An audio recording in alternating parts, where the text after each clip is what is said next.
생명을 가진 모든 존재에게는 오늘이 있습니다. 우리가 살아있기 때문에 이 오늘을 누릴 수 있는 거죠. 어제가 삶의 마지막이었던 사람은 지금 존재하지 않는 겁니다. 그래서 살아있어서 오늘을 우리가 누리게 되는데 하나님을 믿는 성도에게도 그 오늘이 있는 겁니다. 살아있는 동안 우리는 매일마다 이 오늘이라는 시간을 살아갈 것인데 성경은 성도가 항상 가져야 할 소중한 것에 대해서 우리에게 말씀으로 가르쳐주고 있습니다. 우리 고린도전서 13장 13절 말씀을 한번 읽어보겠습니다. 그런즉 믿음, 소망, 사랑 이 세 가지는 항상 있을 것인데 그 중에 제일은 사랑이라. 자, 고린도전서 13장은 가장 좋은 은사에 대해서 바울이 소개하는 그 내용, 사랑에 대한 거죠. 그런데 그 가운데에 마지막 절에 이렇게 이야기합니다. 믿음, 소망, 사랑 이 세 가지는 항상 있을 것인데 항상 있어야 한다는 겁니다. 조금 더 자세히 보기 위해서 조금 더 번역을 해놓은 필립스 신약 성경 한번 읽어보겠습니다. 일생의 세 가지 본질은 믿음과 소망, 사랑입니다. 그러나 어뜸은 사랑입니다. 믿음, 소망, 사랑이 일생의 세 가지 본질이다. 우리 인생에서 성도의 삶에서 결코 빼놓을 수 없는 이건 무조건 갖추고 살아야 되는 가장 우리의 본질적인 부분이다. 중요한 것이다.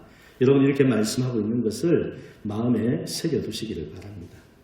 이 마음을 가지고 우리가 성도로서 오늘을 어떻게 살아가야 할까? 이 한 주간을 살아가면서 매일마다 만나는 그 오늘을 이렇게 살아가자. 우리가 말씀을 통해서 함께 살펴보겠습니다. 자, 성도의 오늘 어떻게 살아가야 될까? 첫 번째는 소망 가운데 살아가야 합니다. 한번 읽어봅시다. 소망 가운데 살아가자. 자, 11절 말씀입니다. 또한 너희가 이 시기를 알거니와 자다가 깰 때가 벌써 되었으니 이는 이제 우리의 구원이 처음 믿을 때보다 가까웠습니다. 아멘. 그리스도인들은 여러분 이 세상에 하나님이 세우신 이 세상 국가의 국민이면서 동시에 다가오는 하나님 나라의 백성입니다. 성도라면 이것을 깨닫고 또 이 사실을 항상 기억하며 살아야 됩니다. 내가 대한민국 국민이다. 당연히 그건 기억하겠죠. 그런데 우리가 세상을 살면서 항상 기억해야 되는 건 나는 곧 다가오는 하나님 나라의 백성이다. 이 의식을 항상 가지고 살아가야 됩니다. 여러분 이러한 생각을 가진 성도에게는 하루는 그냥 지나가는 시간이 아닙니다. 11절에서 바울이 하루에 대해서 이렇게 설명을 하고 있죠. 또한 너희가 이 시기를 알거니와 자다가 깰 때가 벌써 되었으니 이는 이제 우리의 구원이 처음 믿을 때보다 가까웠습니다. 성도에게 하루는 어떤 시간입니까? 우리의 구원의 때가 하루 좀 더 가까워지는 시간이라는 겁니다.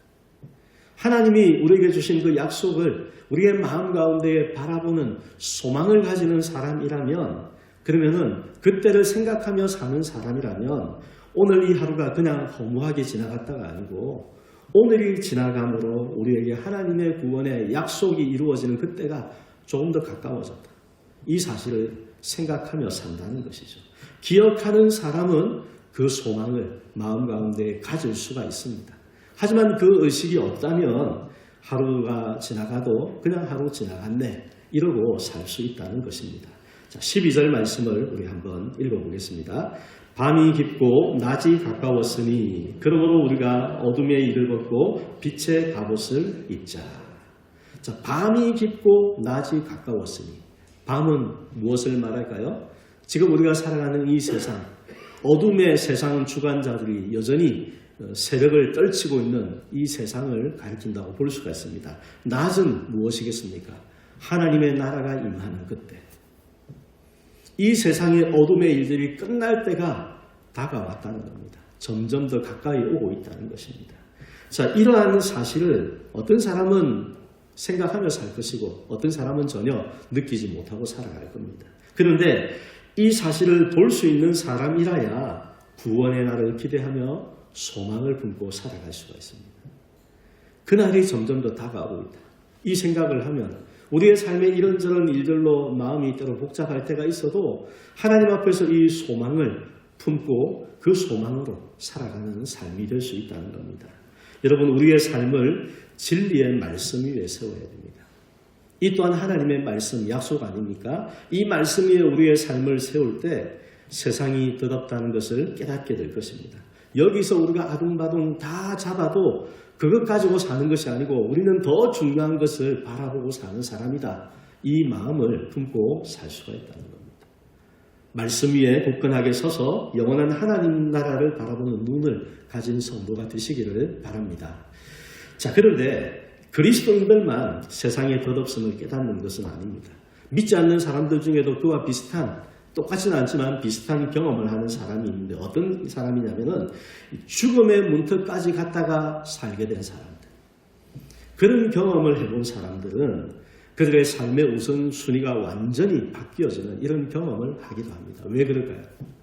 지금까지는 그냥 돈 많이 버는 게 최고인지 알고 살았는데 내가 그냥 사람들 앞에서 내 힘 떨치며 사는 게 전부인 줄 알고 살았는데 이런 어떤 죽음의 고비를 한번 넘겨보니까 내 옆에 있는 사람이 제일 소중하다는 걸 알겠다.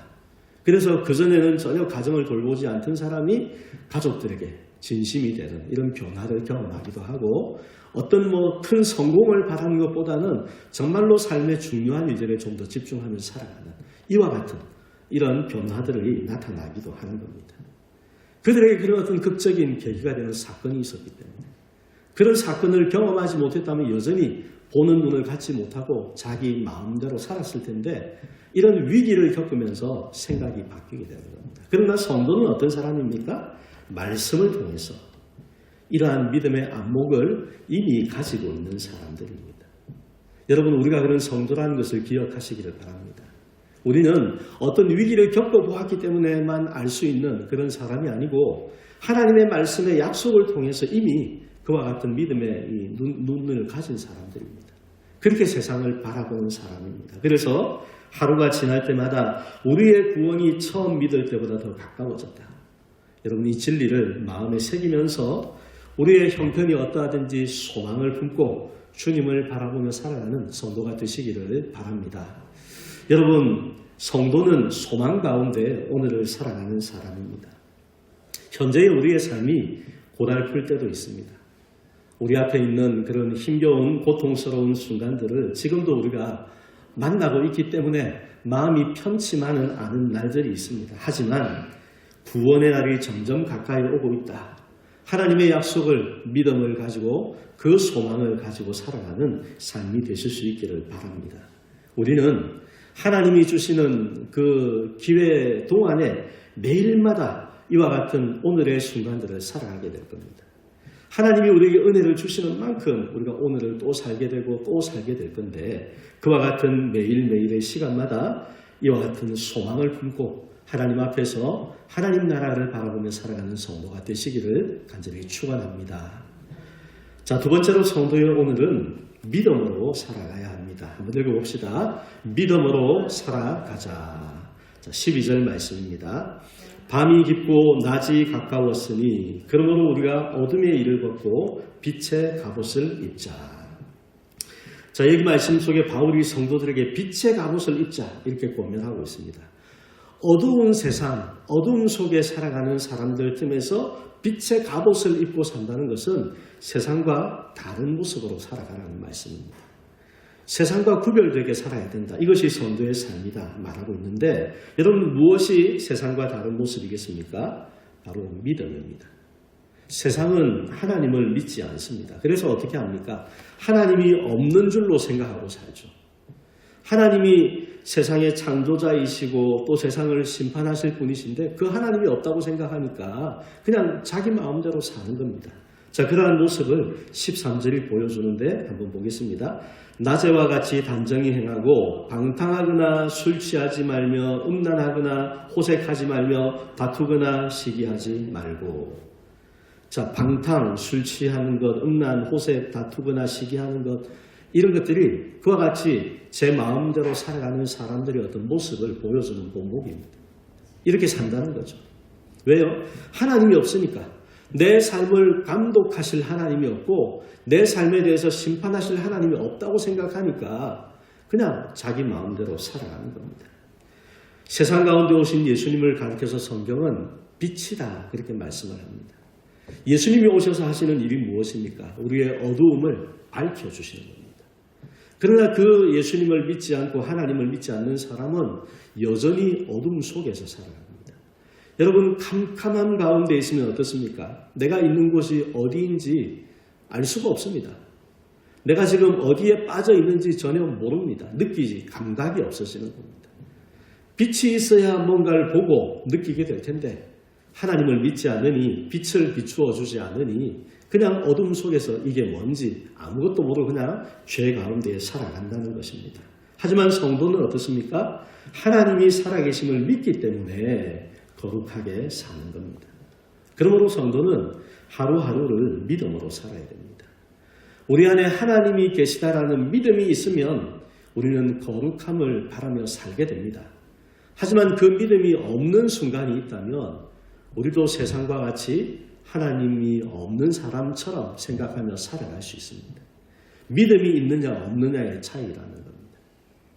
이 믿음을 항상 가져야 됩니다. 자, 여러분 한번 12절 말씀을 읽어보겠습니다. 밤이 깊고 낮이 가까웠으니 그러므로 우리가 어둠의 일을 벗고 빛의 갑옷을 입자. 자, 바울이 이렇게 말합니다. 어둠의 일을 벗자. 여러분, 어둠의 일을 벗는다. 마치 옷을 벗는 것처럼, 여러분 자고 일어나면 잠옷을 벗는 것처럼 우리가 어둠의 일들을 벗어야 한다. 이렇게 권면을 하고 있습니다. 라틴어로 기록된 성경을 보면 이것을 뭐라고 하냐면 거절한다라고 표시하고 있습니다. 어둠의 일을 벗는다라는 것을 어둠의 일을 거절한다. 그렇게 지금 표현을 하고 있는 겁니다. 성도가 어둠의 일들에 대해서 어떻게 반응해야 되는가를 우리에게 잘 보여주고 있습니다. 어떤 모양으로 찾아오든지 어떤 명분으로 찾아오든지 사람은 그런 어떤 보이는 것에나 또 명분을 생각할 때 거기에 이렇게 좀 뭐랄까요, 넘어갈 수가 있습니다. 그러나 하나님의 말씀은 그것이 아무리 좋은 모양을 가지고 있고 아무리 좋은 명분을 가지고 있다고 해도 어둠의 일이라면 단호하게 거절해야 된다. 그렇게 가르쳐주고 있는 겁니다. 이것이 성도의 믿음의 삶이라는 거죠.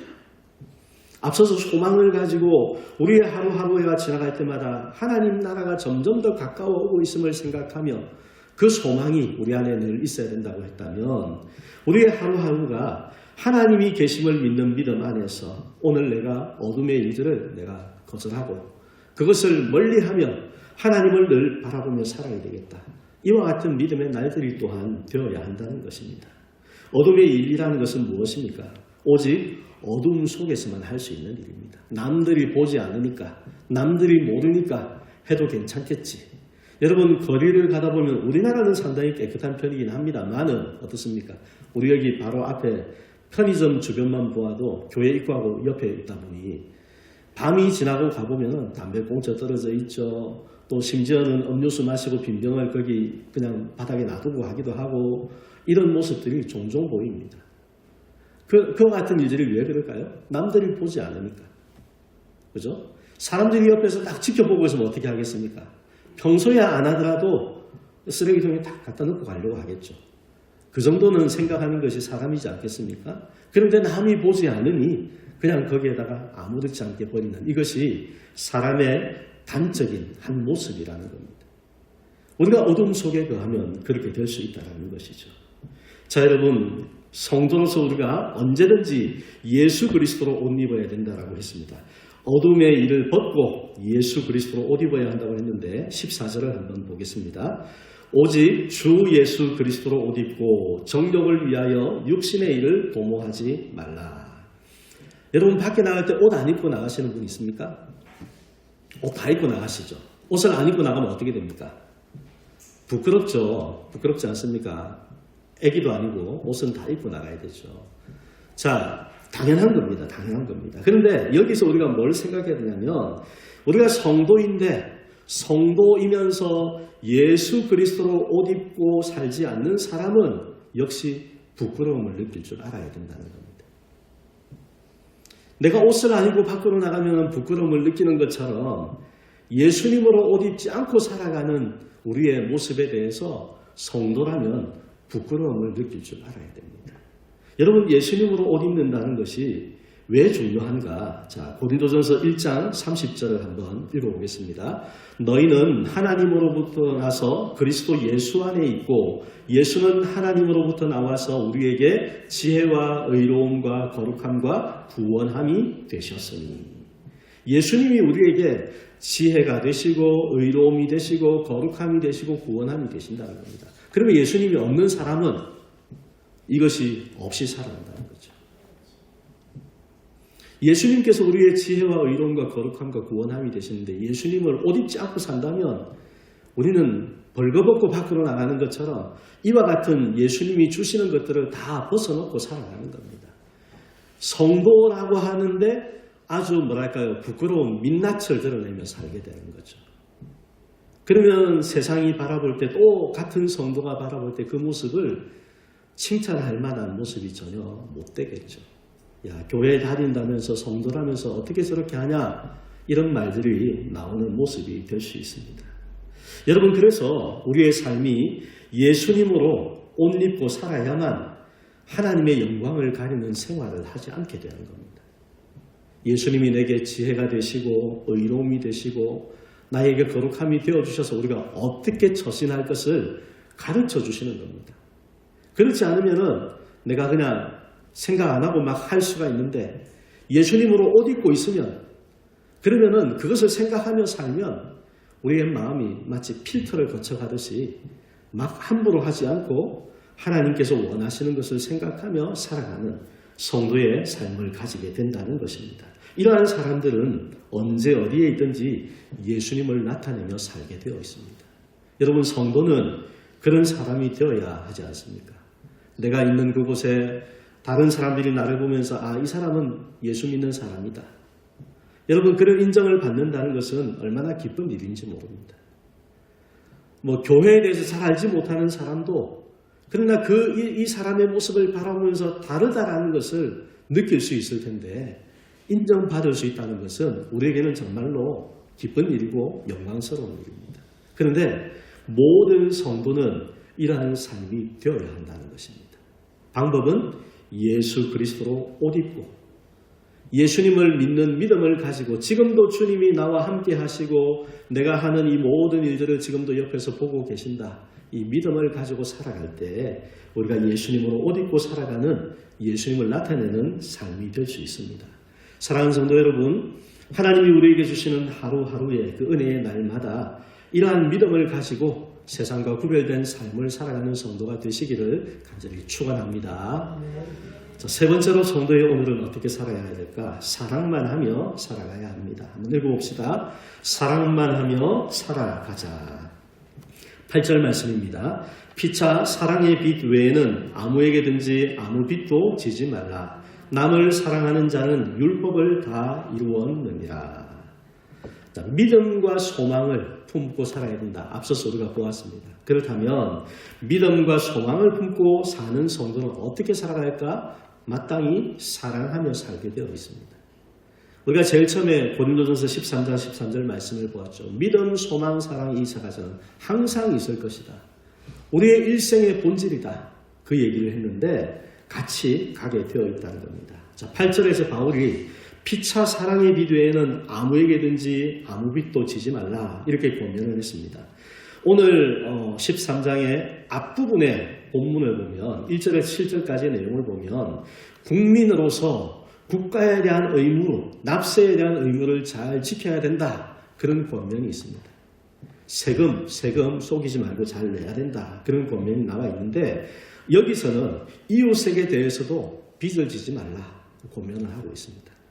여러분, 세상을 살아가는 것 다 사람들과의 관계 아닙니까? 관계 속에 사는 거죠. 근데 그 관계 속에서 빚지는 삶을 살지 말라는 겁니다.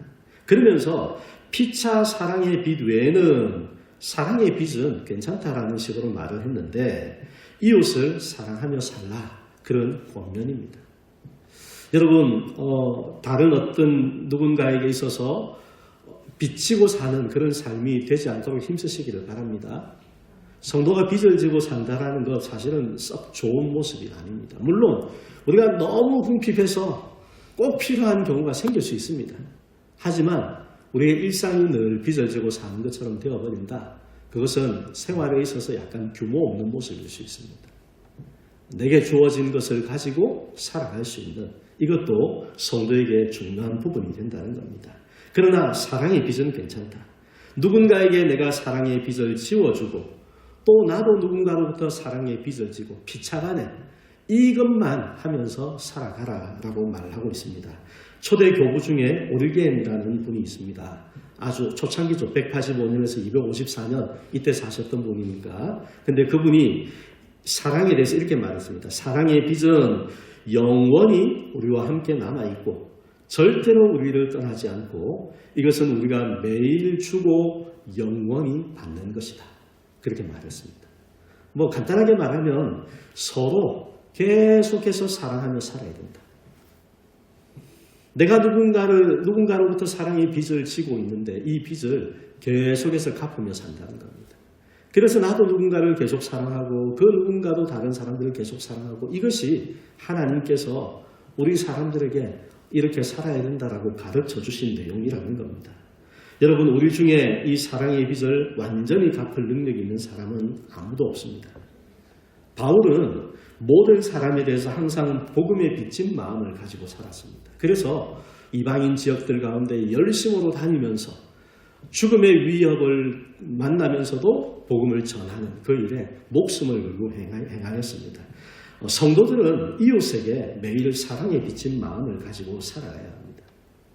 내가 사랑에 비친 사람이다. 이 마음이 있는 사람은 다른 사람을 미워하지 않고 진실한 마음으로 사랑하게 됩니다. 하지만 이 마음이 없다면 우리의 기분대로 하게 되는 겁니다. 그죠? 나를 지켜주는 기준이 없이 살아가면 그때그때 상황에 따라서 반응하며 살게 되는데 그러지 말고 항상 사랑에 빚진 마음을 가지고 이 빚을 갚는 마음으로 살아야 된다는 겁니다. 자, 8절 말씀을 한 번 더 봅니다. 피차 사랑의 빚 외에는 아무에게든지 아무 빚도 지지 말라. 남을 사랑하는 자는 율법을 다 이루었느니라. 남을 사랑하는 사람은 율법을 다 이루었다고 했습니다. 여러분, 율법이 무엇입니까? 십계명을 생각해 보면 십계명의 내용이 무엇입니까? 하나님을 사랑하는 것, 이웃을 사랑하는 것, 이게 십계명 아닙니까? 그렇죠? 사랑하는 것에 대한 이야기입니다. 그래서 남을 사랑하는 사람은 그 율법 계명을 다 이루었다는 겁니다.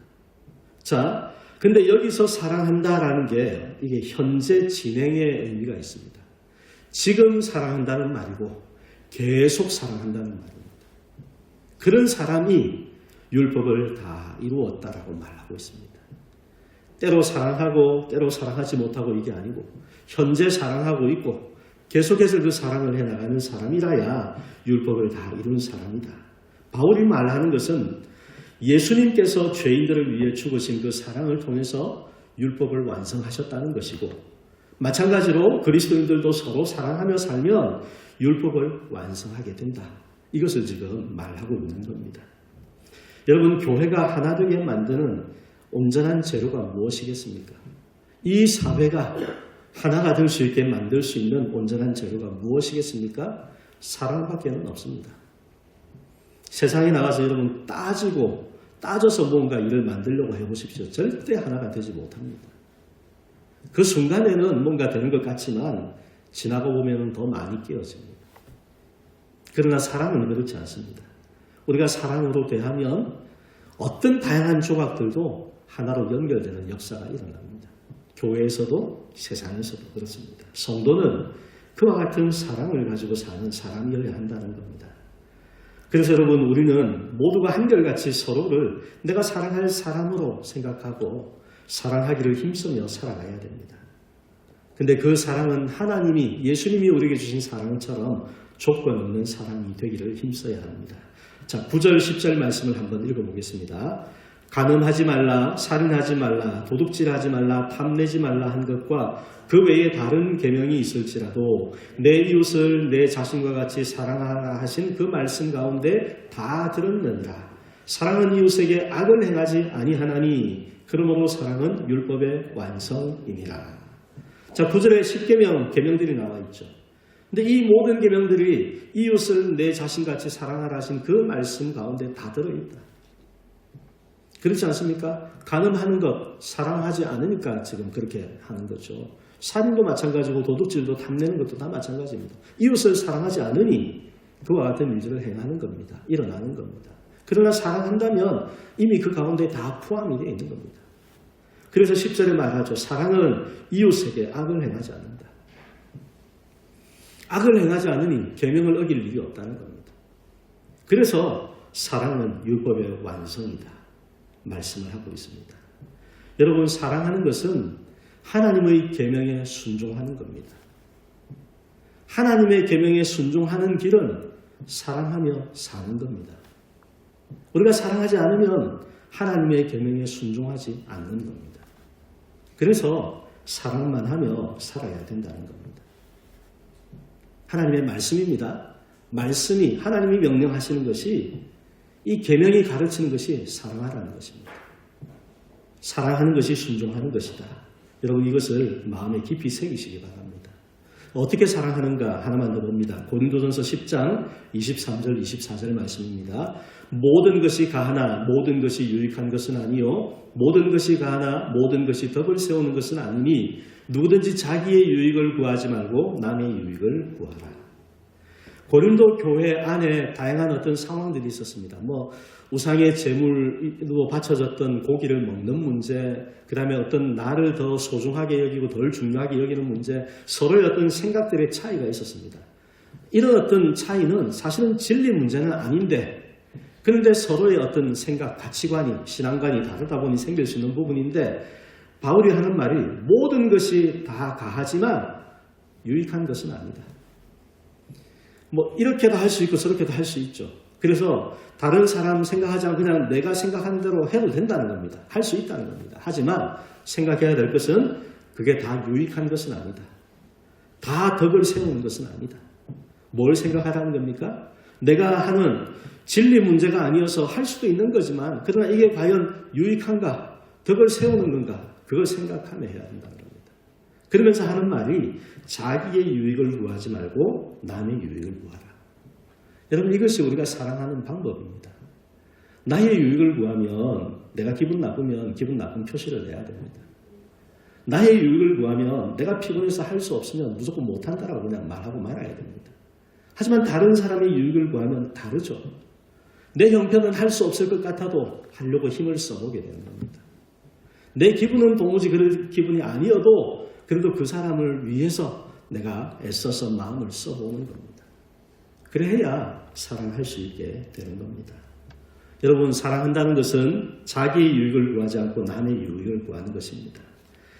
이번 한 주간을 살아가며 하루하루 만나는 모든 사람과 사랑만 하며 살아가는, 그렇게 여러분 마음에 다짐하시고 사랑하며 살아가는 성도가 되시기를 간절히 축원합니다. 말씀을 정리합니다. 매일 우리에게 주어진 하루를 여러분 감사하며 최선을 다해 살아가는 성도가 되시기를 바랍니다. 오늘 말씀을 본 것처럼 영원한 천국의 소망을 품고 살아가는 성도가 되시고 믿음으로 세상과 구별된 성도로 살아가는 삶이 되시고 사랑만 하며 성도됨을 세상 가운데 나타내는 복된 하루하루가 되시기를 주님의 이름으로 축복합니다.